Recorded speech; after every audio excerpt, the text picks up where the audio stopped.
Fratelli e sorelle, buongiorno. Chers frères et sœurs, bonjour. Nous écoutons la catéchèse du pape François à Rome le 9 octobre 2019.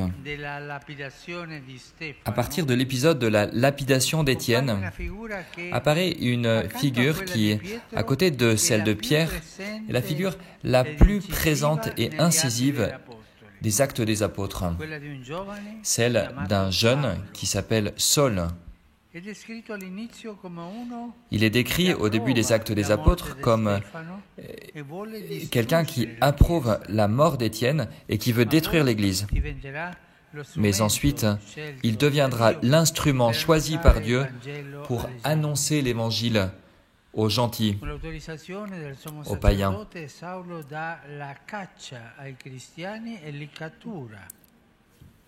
Saul part à la recherche des chrétiens pour les capturer.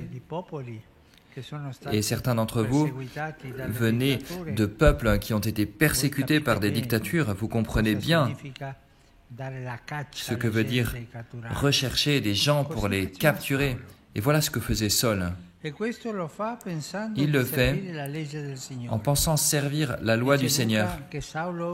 Luc dit que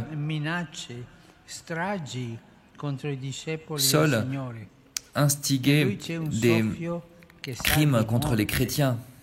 En lui, il y a un souffle de mort, non pas un souffle de vie.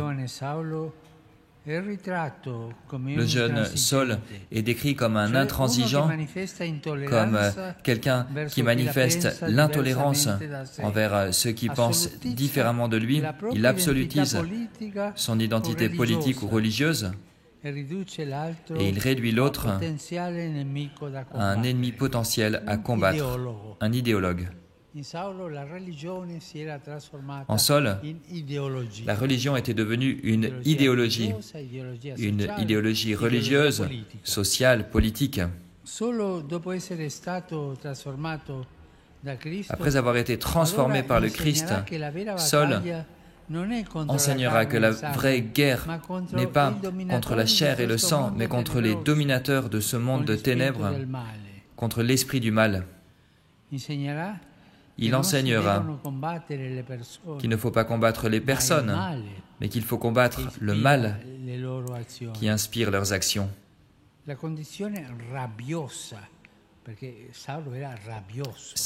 Son attitude de haine, Paul était vraiment haineux et conflictuel de Saul, invite chacun à s'interroger, comment est-ce que je vis ma propre vie de foi? Est-ce que je vais à l'encontre?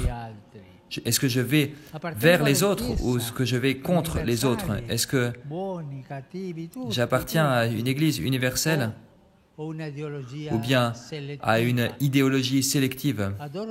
Est-ce que j'adore Dieu ou est-ce que j'adore les formules dogmatiques? Comment est ma vie religieuse? La foi en Dieu que je professe me rend-elle aimable ou bien hostile vis-à-vis de ceux qui sont différents de moi? Luc raconte que alors que Saul avait vraiment l'intention de détruire la communauté chrétienne, le Seigneur, lui, va à sa rencontre, à sa recherche pour toucher son cœur. C'est la méthode du Seigneur, le Seigneur touche le cœur. Le ressuscité prend l'initiative et il se manifeste à Saul sur la voie de Damas. C'est l'événement qui est raconté 3 fois dans les Actes des Apôtres.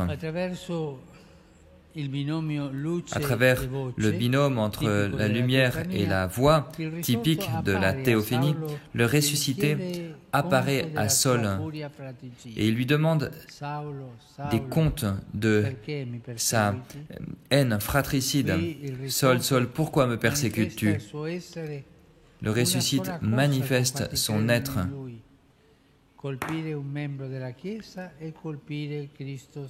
Frapper un membre de l'Église, c'est frapper le Christ lui-même. Et même ceux qui sont des idéologues, car ils veulent la, entre guillemets, pureté de l'Église, ils frappent aussi le Christ. La voix de Jésus dit à Saul, « Lève-toi et entre dans la ville et il te sera dit ce que tu dois faire. Une fois debout, Saul ne voit plus rien, il est aveugle. Il était un homme fort, plein d'autorité et indépendant, mais il devient faible, nécessiteux, dépendant des autres, il ne voit rien. La lumière du Christ l'a aveuglé. Il apparaît extérieurement aussi ce qu'était sa réalité intérieure, sa cécité vis-à-vis de la vérité et de la lumière du Christ. Et de ce corps à corps entre Saul et le ressuscité, le Seigneur Jésus ressuscité,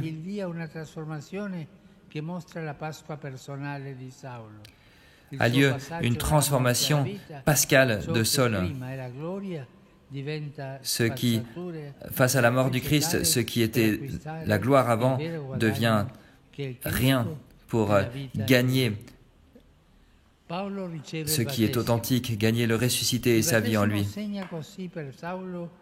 Le baptême de Saul nous montre, et comme pour chacun de nous, le début d'une vie nouvelle.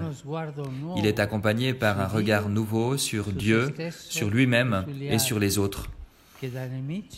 Les autres, d'ennemis, deviennent des frères en Christ.